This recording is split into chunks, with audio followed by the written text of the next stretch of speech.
Welcome to episode 2273 and greetings from about 1 hour outside of Medellin, Colombia. I'm here with Paul Hutchinson. I've got an upcoming show with him you must see. It was such a fantastic interview we just recorded here at his beautiful retreat outside of Medellin.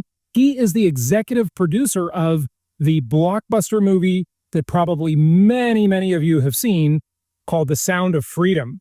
Paul, talk to us a little bit about that in the show we recorded, because it'll be coming up for people. And this was a super fun show. You're an amazing interviewer. Thank you. And we talked about building a Bridge Investment Group, a multi-billion-dollar investment fund, the strategies that we did in creating that. And then we talked about charity work and the Sound of Freedom movie and some of the missions that I was a part of. And we briefly touched on the healing retreat that we're in right now. So it was a good interview. I just want to show you this place. If you're watching on video, look around. Some of the plant life here feels like it's out of the movie Avatar. It's really cool. So I'll kind of show you that. Paul is an amazing person from a business perspective, but also from a philanthropy perspective. And having made The Sound of Freedom, which became such an amazing hit, Paul, you know, the budget for the movie, I just quickly want to kind of tease our interview a bit, but the budget for the movie was only about $12 million. Yeah. And just your box office alone was over $250 million, over $250 million, plus streaming rights to Amazon for another, $30 million. It's been an amazing hit. And the critics, they had like mixed reviews. They were lukewarm on the whole thing. How did it become such a success? Well, the audience all loved it. Yeah, right. Forget the critics. Yeah. Forget Hollywood, forget the critics, forget all that crap. The audience loved it. And we had a huge groundswell of good people on social media that told all of their friends, you need to see Sound of Freedom. And it became the #1 independent film in history. That's incredible. It's just incredible. And Paul, during the show we have coming up that everybody will get real soon, you talk about your involvement in the missions where you were meeting with these human traffickers, offering them money, and then setting up sting operations. It's an incredible story. Just give a quick comment on that, if you would. Yeah, we touched on the fact that the movie Sound of Freedom came from 8 different rescue missions and about 20 different operators. We put all of these missions and these stories together to create one storyline, but we talk in depth about what happened on some of those missions and the kids and the beautiful light at the end of the tunnel after the rescue. Yeah, and how many kids did you rescue? There's a couple different ways to look at that, but give them some other. The first one in Cartagena, Colombia, actually the one that we did called Triple Take, we had 3 separate operations, 127 children on that first mission. And then I led or played a key part in over 70 undercover rescue missions over a period of 10 years. And our foundation, Child Liberation Foundation, and others that we have helped to fund and start, over 7,000 victims are now back with their families. That is awesome. What a great cause. What a great thing. And be sure you catch this upcoming show. Also, we start that show out with just an interview, which is the topic of today's show a bit, which is all about rental housing, because you were incredibly successful in funding rental housing projects and financing them, and just amazing. I mean, your fund now has over $48 billion under management. So it's an amazing story, along with John Pennington, who I know is a listener to the show. Hi, John. Hi, John. You're probably listening, and it's going to be a great interview. So we'll have that coming up real soon, maybe next week or so. We'll see what the production schedule is, but I'm really looking forward to that. And thank you for doing it. Thanks for having me on the show. All right. Before we get to today's episode, be sure you go get your tickets for Empowered Investor Live coming up very soon. We're only about 6 weeks away from that in Southern California, empoweredinvestorlive.com. Get your tickets at early bird prices, empoweredinvestorlive.com. And let's get to today's episode with Hunter Thompson. And before we go, let's hear an interesting clip of the day. Warren Buffett said, when Jeff Bezos asked him, you tell everybody all your secrets about how you invest. Why do you do that? And Warren Buffett said, because nobody else wants to get rich slowly. So nobody's going to copy me. That one of the wealthiest people in the world that we think of as the best investor of our time says, I got rich slowly. I think that's really smart for this generation to think about, is slow and steady accumulation of wealth. It is my pleasure to welcome a returning guest back to the show, and that is my good buddy, Hunter Thompson. You've heard him before. He's the founder of raisingcapital.com and ASIM Capital, and he raised over $100 million from hundreds of investors. Hunter is the host of RaiseFest, the biggest conference, the number one conference in this field for raising money. He has a lot of insights on the market and everything that is going on in the housing industry. Hunter, welcome back. Hey, it's an honor to be on. First of all, dude, you have the best guests. So to be featured for a second time amongst those greats, for listeners, y'all are very lucky. So thanks again, Jason. Oh, it's good to have you, buddy. I think it's your third time, actually. Let's go. Yeah, we'll do it. So you just got back from a big conference that addressed the multifamily housing industry. And of course, that is related. It's the cousin of the single family housing industry, not directly the same, but, shares a lot of the same things because it is housing. What are those big institutional players saying about the housing market? This was a very institutional oriented conference you were at, right?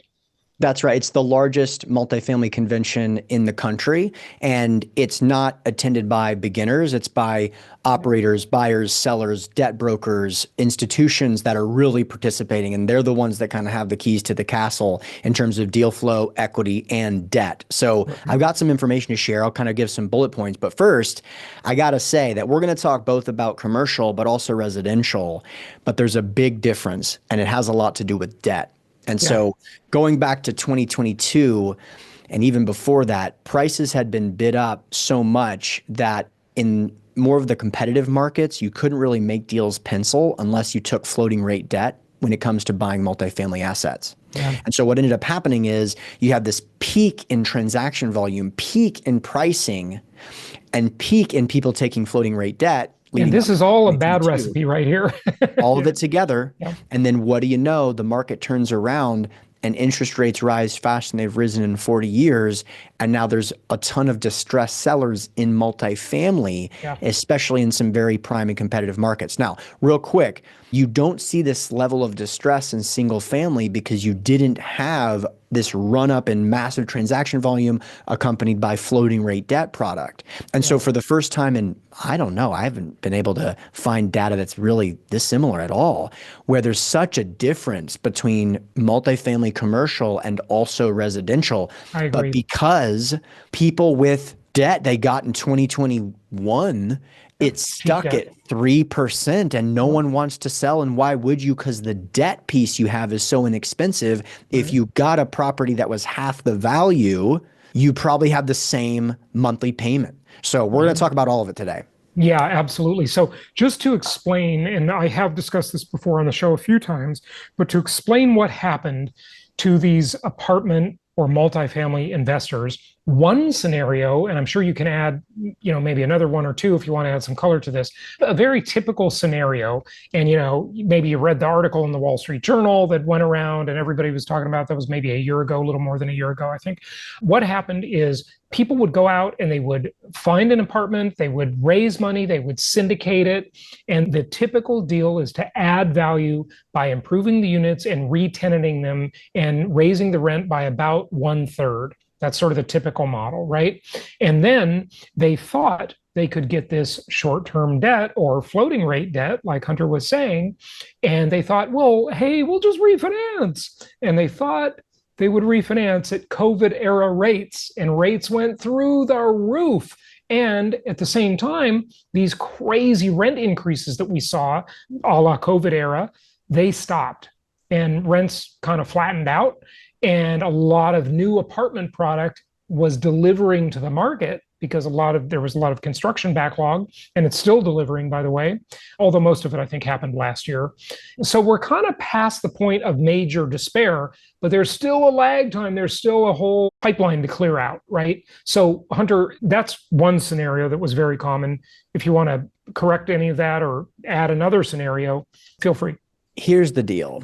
Supply coming online, the economy cooling off to some degree, these things played a role in headwinds, but it's nothing compared to the interest rate change. Right. And it's so much so that we now have properties that I've seen that they're above original projections in terms of NOI, rents, 96% occupied, but they're still below break even on debt because the debt is so expensive. It's doubled during the hold period. Yeah. So it's an interesting time, but I'll tell you what I learned in MHC. And and by the way, just to end that story, those yeah. people thought they would just refinance the whole property at another super cheap, ultra cheap mortgage for another 10-year span, right? And they'd have a 100-unit building, they could return all the money to the investors, and then they'd own it still, they'd own the asset still. But it just didn't work out like that. So what Hunter's saying is the income and expense ratio projections, the net operating income or NOI, actually beat the projections, but the deal was still a disaster. It was still underwater because the debt stack, the capital stack, was just so much worse than they expected. Now, it's not that bad historically, but everybody got used to those super low COVID rates, and I guess they thought they'd last forever, which was a fool's errand. Go ahead. I mean, there's so much we can say about this. Yeah. I'd say that I'm 38 years old. I got in this business when I was 25. I got in the industry and thought, it was 2010 or so when I got in the business. I thought, wow, this is going to be easy. Buy low, idiots. And turns out it's harder to do than I thought. And it'll play a trick on you because as a young, hungry entrepreneur, which many of your listeners are, and I consider myself to be, you want to participate in the market. And so when I go back and look at that old underwriting, it's like we were looking at sensitivity analysis that anticipated that interest rates could rise 200 basis points, and we thought that was conservative. Yeah. And so the question is, what happens if it's worse? Well, if you assume that it's going to be worse than that, it's not that you're going to be really conservative and protect investors.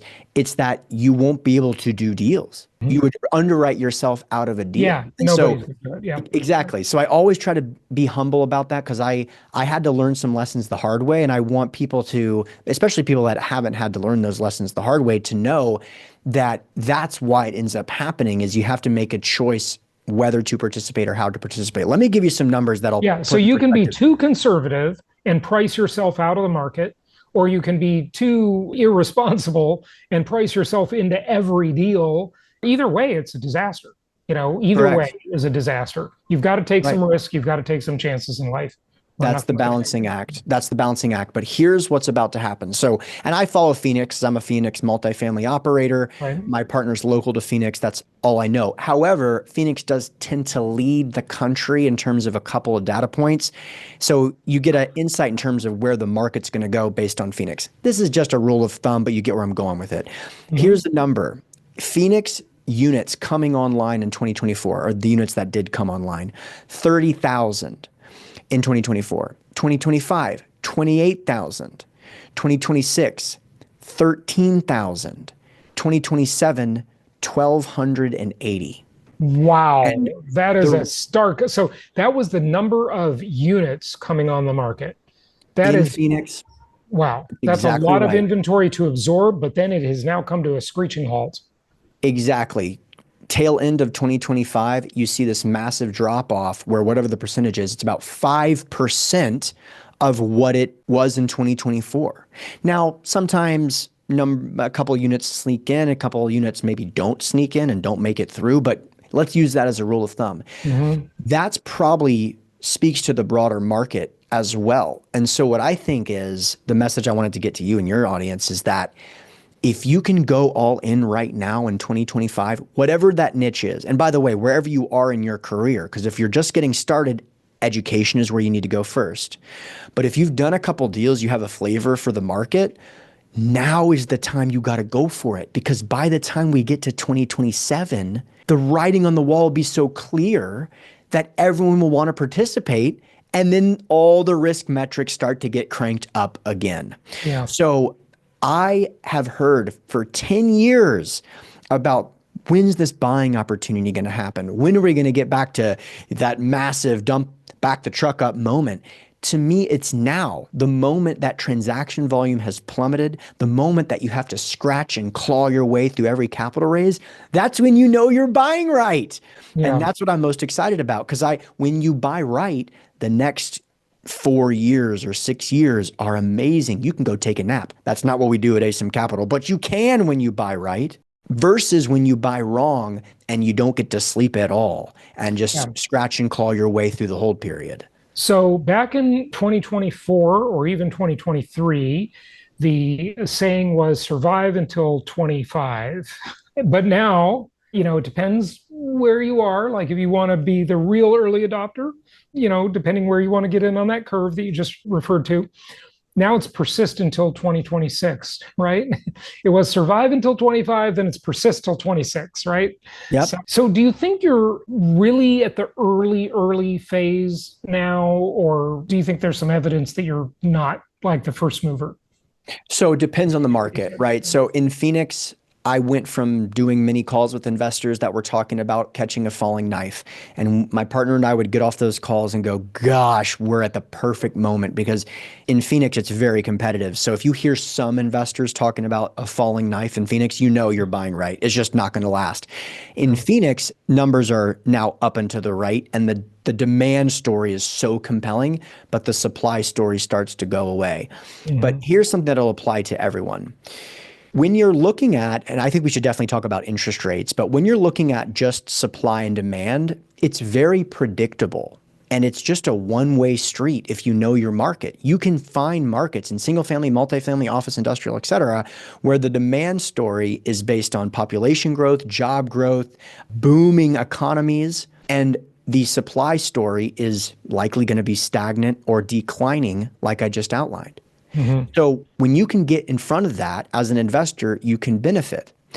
But there's this other element, which is the capital stack, the financing. So is it cool if we switch gears and talk about? Yeah, let's talk about that. And I definitely want to get into the new administration, and we got to talk tariffs and labor and tenants, low income tenants and so forth.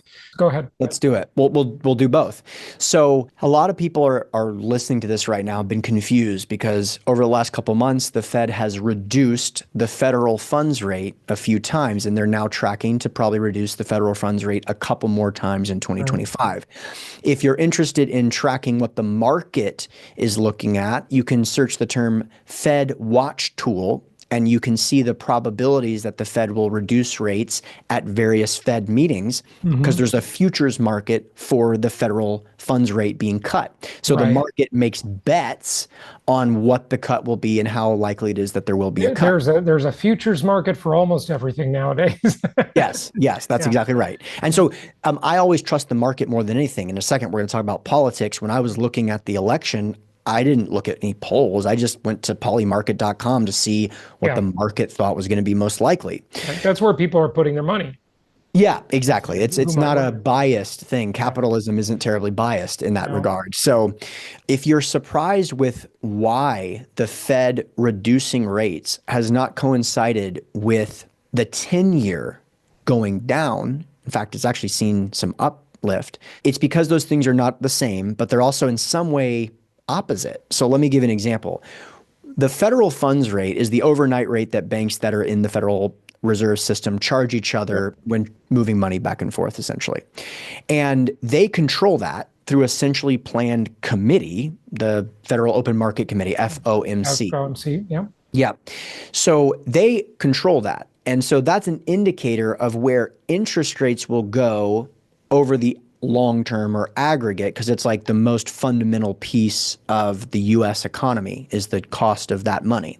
But when the Fed starts lowering rates, what ends up happening is it creates more breathing room in businesses. And so people go, wait a minute, the Fed is lowering rates. It's time to risk on. Right. And so what they do is that the moment the Fed starts to reduce rates, it's very common historically for people to take money out of bonds and risk on by buying stocks, which makes the stock market go up. But what does it mean to the value of those bonds? They go down.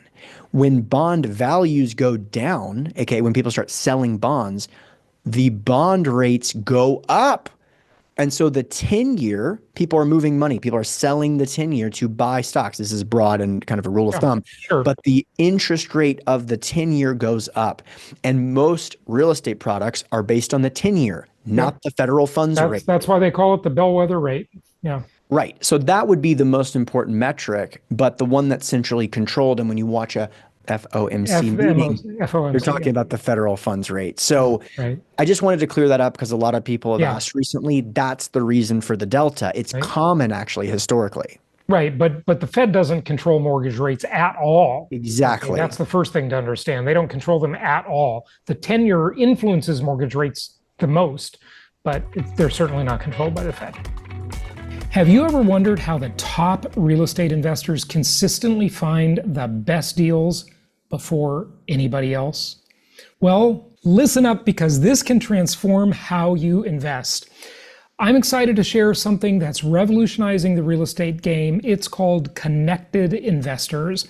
This is a really cool platform that gives you access to all of the property records nationwide. Truly amazing. It's not just a platform though, it's a secret weapon. It does a whole bunch of things. Besides the property data, it's a social network as well. It's built by successful real estate investors for real estate investors. Find off-market deals instantly, access accurate ownership contact info, make smart data-driven decisions, and secure funding for your deals from a vast network of private and hard money lenders. Whether you're a beginner or a pro, Connected Investors is your go-to tool for smarter, faster, and more efficient investing. Try a 7-day free trial at jasonhartman.com/connected. Again, that's jasonhartman.com/connected. And let us know how much you love this software. Okay, where do you want to go next? Listen, we got a new administration here. And I don't all the time talk about this stuff, but I think it's noteworthy. And I think you've got to talk about it now because it's so impactful on everything. Tariffs, deportations, huge. The average construction worker is about 50 years old now.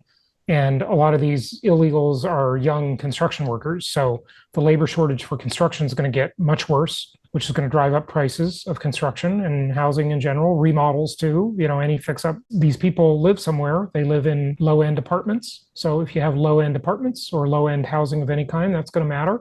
If your tenants are no longer allowed in the country, then of course there's tariffs, making a lot of inflationary pressure, regardless of what they settle at. They're a negotiating tool. Obviously, he's using it very successfully, I think, and very skillfully as a negotiating tool. But if you look at all the parts of a house or an apartment building and those prices go up by 25%, wow, that's a huge amount of inflation baked into the system. And you bring up a good point. I was mentioning I don't really talk about politics a lot. I was kind of going down. I'll talk about politics for a second, but to your point, no, about the economics of politics, I talk about that all the time. And one of the reasons is that we want to position our portfolio in such a way that will benefit from tailwinds versus headwinds. Obviously, that's what we do as investors. But let's take a double click on what you just mentioned. The tariffs are inflationary. Reducing the amount of cheap labor in a country, that's inflationary. Having lumber, for example, or steel, for example, to a lesser extent in some cases, increase in price 20%, that is extremely consequential. But how can we position our portfolio in such a way that won't be negatively impacted, might even positively be impacted by some of that? So from my perspective, all the things you just mentioned, particularly as it relates to buying materials, that leans towards significant renovations or development. And so what you find is that development is the most sensitive to inflationary costs because there's the most labor associated with doing development, most materials. When interest rates rise, it's the most sensitive to that as well. And so I see that the people that will be most negatively impacted are likely developers, builders, especially ground up builders in the construction space. That is also goes to your comment regarding deportations and stuff. However, it might be a tailwind if you're buying existing assets, because if you don't think, we saw the numbers for 2027 in Phoenix. What do you think is going to happen if lumber goes up by 20%? Oh, yeah. When I teach the Hartman Risk Evaluator, which is about this idea, right? It's all about the ingredients of the house. You're really a commodities investor. And every existing home or apartment complex or any built structure gets more valuable if it costs more to build a new one. Bingo. Because absolutely that correct. means the higher the cost of building the new one, the fewer new ones will be built and the less supply will come online.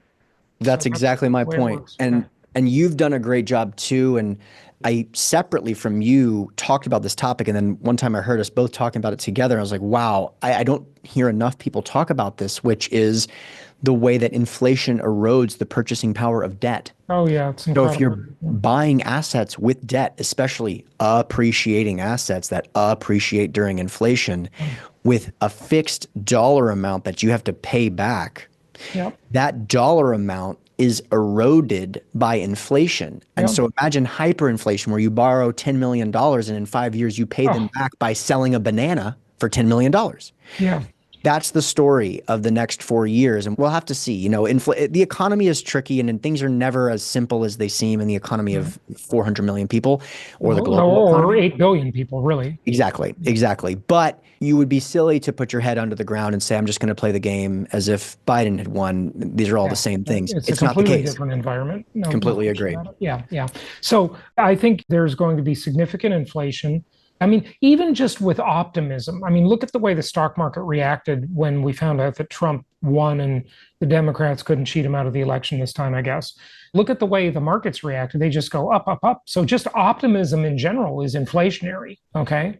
So That's true. plus optimism, plus tariffs, plus deportations, all of those things, labor shortages, they've been importing deflationary pressures from south of the border for decades now. And now that that's stopping, if American workers have to do your landscaping job or build your house, believe me, that house is going to get a lot more expensive. Like, Yeah. labor cost is tripling. Okay. I know that we try to keep these interviews short, but I got to make a comment around what you just said because this optimism is extremely consequential, right? And so for years, especially out of college, I poo-pooed the United States. I saw how big the government was, and I talked about how this Leviathan that basically prints money, creates wars, and these are things I hate. Yep. But I met someone who works with billionaires, and he was like, like most of the billionaires I work with want to send their children to the United States to work. Right. And it was really interesting to me because I never really realized why is it that most of the best inventions across virtually every vertical of the economy come from the United States. The idea that you can start a company and make money, the idea that you're one good idea away from being a billionaire is very present in the United States. Yeah. It's not the case in other countries, by the Oh, no, way. the upward mobility here is amazing. It's incredible. Everybody in the world says that to me. I've been to 99 countries now. And whenever I talk to someone about, complaining about the US or this and that, and, everybody has their complaints, but there is nowhere that you can move up like you can in the US, even in wealthier countries. I mean, the US is not the wealthiest country by any means. Look at those Middle Eastern countries. I was just in Qatar and the UAE, and that's insane levels of wealth. Their per capita, wealth and income is much higher than ours. But the upward mobility that we have, they do not have that. Yeah. Rich countries, poor countries, none of them. Yeah. 100%. And that's a really interesting statistic, and it impacts the overall sentiment of the populace. And it makes me love this country. And if you don't, but you have that sentiment, and I'm not talking crap because there's great people in every country, but go start a business in Spain. Yeah. Oh, good. And luck. recognize that A literally million roadblocks will come up in your face the minute you try to do anything. there are 10-year laws where after a certain number of years, it's like 2, by the way, you can't fire people I know. in Spanish companies. It's insane. And so my point there is A that friend of mine owns an Irish company, same way. Really? He acquired this company. They wanted to get rid of people. They couldn't lay them off. I mean, that's how I learned that too. A friend of mine bought a company that has Spanish employees. Yeah. So my point there is that this is exciting to be in a country where the outlook is positive, where the censorship brigade lost, where the team that tried to you mean that they weren't able to cheat him out of it. They tried. And I don't even necessarily mean election fraud. I'm talking about lawfare. I'm talking about banning him from certain states in the elections. All the things. And guess what? It didn't work. And the people that create businesses and jobs broadly are happy. And so if you're not happy for that, I'm sorry, but we're coming. We want to make money. We want to create jobs. We want to do this thing. So come along for the ride. So that's my message. That idea, though, is inflationary, but it's good for real estate investors. Yeah. It is very good for real estate investors. One of the things I've addressed a lot is this idea of Trump wanting to allow builders to build on federal lands. This is not going to solve the housing shortage, folks, not even close. Okay. And here's why. Because for low end housing, which is where the shortage is most acute, right, in low end entry level housing, okay, the largest part of the value of that house is the construction materials. It's not the land. So if Trump just gave a bunch of developers, say he gave all the big developers a bunch of free land, right? It wouldn't matter that much. The land value, in a typical rental property that we're looking at, it's like $25,000. It's nothing. It's not going to change anything in any real way. Okay, now, the other thing, though, that makes me think maybe there's a little bit of hope here. And when I say hope, I'm talking from the side of generally good for society. Like, I don't think it's good for society that there's a big housing shortage, okay? I think it's good for me as an investor, okay? But now that I've got some wealth, I'm kind of looking at the bigger picture, right? I'm not just about me, right? I mean, when you don't have money, you're all about you, right? Because you've got to be. That's, you're trying to achieve something. But once you're there, you can focus on the bigger picture, right? And so when you look at that issue of affordable housing, that problem is just not going to be solved. I mean, maybe reducing regulations. Trump has talked about that. Let's reduce regulations, make it easier to build. Well, the problem is that even if you do, you could maybe shave a little bit of the cost of construction off, but people have become accustomed to things. And even if you reduce the regulation, like you say, okay, let them build houses without double pane, energy efficient windows. But now everybody expects that. That's like normal. I mean, I remember when I grew up, I didn't have air conditioning. That was like a luxury, right? Like, I had a couple of friends that had air conditioning in their house. I thought, oh my God, this is incredible. Like, we were poor. We didn't have air conditioning. Okay. That was a luxury. So people expect certain things. And a lot of those are just baked into the regulatory pie, right? It's not like changing the regulation is going to make the buyers all accept less, necessarily. Yeah, that's a fair point. I do think that is one of the most important pieces of the affordable housing crisis. But even if they make some federal lands available, I mean, look, the reality is the state laws are extremely onerous. And I mean, in California, for example, it's not a supply and demand problem. It's not a land problem. Are you kidding me? We can drive from here to Vegas without seeing any houses, essentially. Right. It's a zoning, it's just over regulation, and it scares people. That's why I prefer to be in markets where people are concerned about supply versus regulation. We talked about Phoenix, for example, but it's not a pitch for Phoenix. I would much rather have that story be the narrative, because that's a story of market, not a story where one day you get an email that says, right, you've been rezoned. Yeah, right. Exactly. Yeah. And, interestingly, to his credit, the disastrous governor of California, Gavin Newsom, when he gave the ability to put a second unit, additional dwelling unit on your property, right? Everybody thought like a little while that would fix the problem. That's not going to fix the problem. That it's like building that little accessory dwelling unit. It's $400 a square foot. You're not solving an affordable housing crisis with that. It's just no way. We've got such a long way to go. I think manufacturing is the only real way to do it. Manufactured homes. Yeah, I've got some good connections in the prefab space, and they're very, very bullish about that space. But I'm not, like you. My time in college, for example, I was always focused on what other people should do and how the economy should be configured.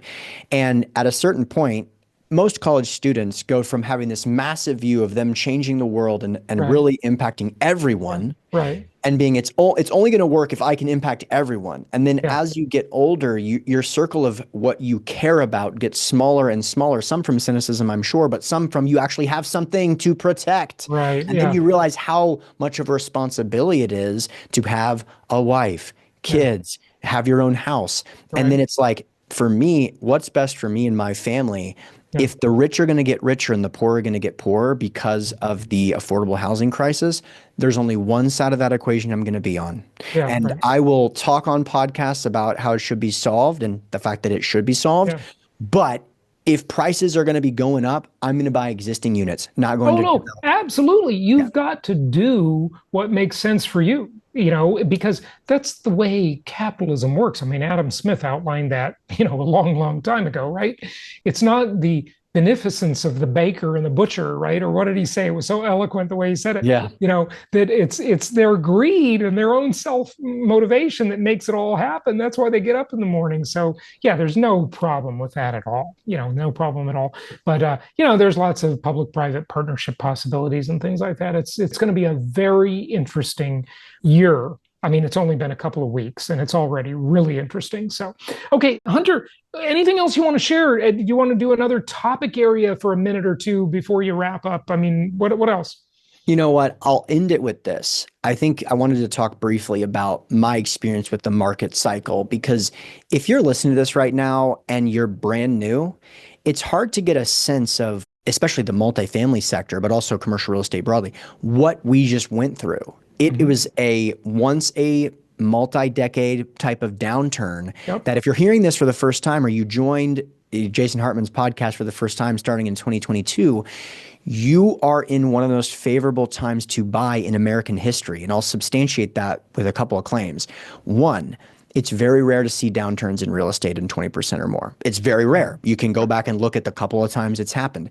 Two, it's almost never the case that you see a 20% downturn in a real estate asset class where you're not met with 12% unemployment and a totally destroyed rental base. Right now, you see this massive distress, not because of a dramatic just depression. because of the mortgages. Yeah. Right. Exactly. Yeah. That, my friends, is the It's not like all the renters got evacuated from the market. The rental demand has actually increased. Okay. Yeah. Exactly. Yeah. Exactly. And so I'm just telling you this message right now, depending on where you are in the stage of your growth, the question you should be asking yourself constantly right now is, what can I do to maximize this opportunity that will probably last no more than 24 months? Yeah. That's the first thing. The second thing is the people that have been through it and are kind of getting their teeth kicked in right now. When you say all this, you're speaking to apartment investors. Yes, yes. Or anyone that's in the private equity space. Yeah. If you've gone to do a deal and it's been difficult for you, you got to have the context that this is the hardest time to raise money in 10 years. Yeah. And so that's how you know you're buying good deals. Yeah, right. So regardless of where you are in the United States or otherwise, if you find the fact that you are not able to get as many deals as you thought, that's a good indicator that you're buying right. If you find that you have to scratch and claw your way through each capital raise, that's an indicator that you're buying right. If you find yourself constantly negotiating with the lender because they won't give you above 52% LTV, that's a time to buy, my friends. Because in 2 years, you'll find it's easy to raise money. You'll find it's easy to get debt. You'll find it's easy to see the supply and demand disequilibrium. And at that point, it will no longer be, the name of my company is ASIM Capital. It will no longer be asymmetric. Yeah, right. So freaking go for it. Yeah. Jason is a great resource for you. Listen, just absorb the content and go after it, and don't quit. And because it's hard, you're in the right spot. So keep freaking going. Yeah, that's a very good point. And Hunter, that is true in all sorts of areas of life. When something is easy to do, everybody's doing it. Okay. When something is difficult to do, you're going to have a lot less competition. If people are throwing money at you, that means the market is near a peak most of the time, right? Because they're throwing money at everybody, not just you, right? Not just your deal. They're throwing money at everybody. But if it's hard to get the money, right, and you can get a deal, then you're in an open path. You've got an open road. So that's a very good way to look at it. I'm glad you said that. Hey, Hunter, you've got your big event coming up. Tell people where they can find out about that. So first of all, I'm super excited about this because from my perspective, the number one thing holding most private equity entrepreneurs back, whether it's real estate, multifamily, buying existing businesses, whatever, crypto funds, et cetera, it's about raising capital, especially now. It's not deal flow, it's raising money. And whoever can make it rain is going to win in 2025. So we have a conference coming up in Phoenix, February 19th through the 22nd. It's called RaiseFest. It's specifically focused on raising capital. It's a great place to learn about raising money, meet people who are raising money for other people's deals. Maybe there's some partnerships there. You can learn more about that at raisefest.com. Myself, Cody Sperber, Pace Morby, Catherine Bell, some rock stars are going to be there, and people that have raised, maybe they're raising their first 10 million bucks, and some other people that have raised, $280 million of equity. Ken McElroy will be there as well. So hopefully I'll see you there, raisefest.com. Hunter Thompson, thanks for joining us. Thanks again.